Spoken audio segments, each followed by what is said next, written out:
Good morning, studio. Today we're going to be on day 2 of our clay texture pots. Yesterday we pinched our pots, and you're going to find when you open them up today that they're going to hold their shape. They're a little bit more firm.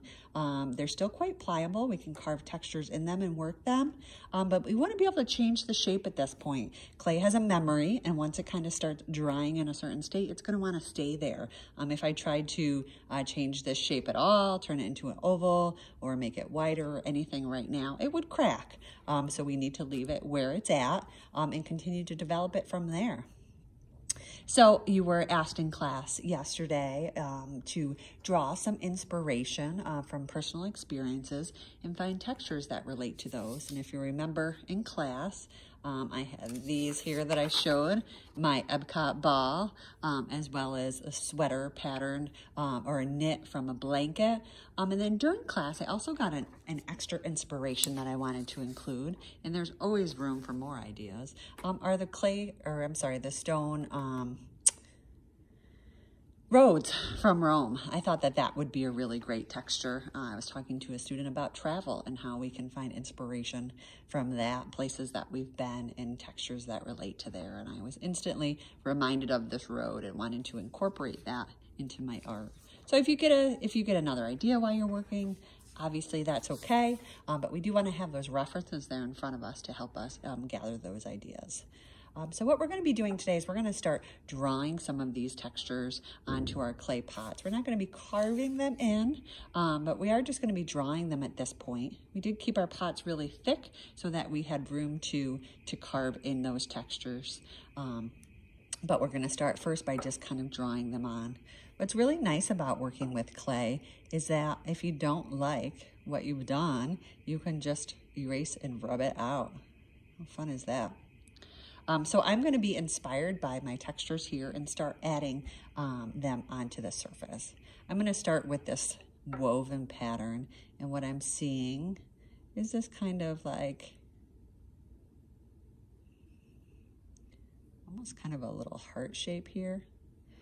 I'm just using a pencil, the tip of a pencil, and just lightly drawing on that surface. It doesn't need to look exactly like a sweater pattern or like a knit pattern. This is just my inspiration. So our inspirations are a great starting point to get us working in our project. It kind of looks like leaves. I'm all right with that. I'm going to do one more row of those over here.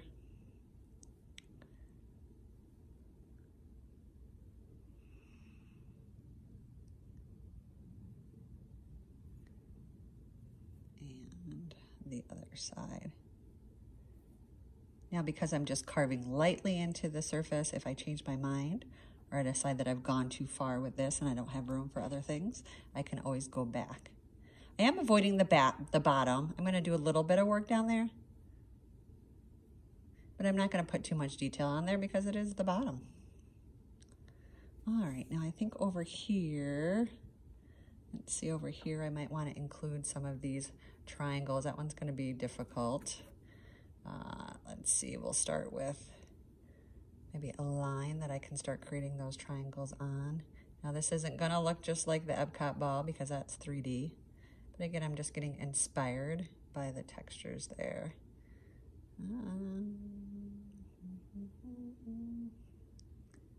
I don't like that. I'm going to erase that and edit. So just by wiping away with your thumb. And I want those triangles to be more shallow.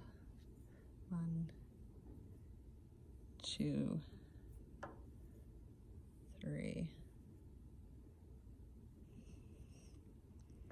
Drawing my lines up from here.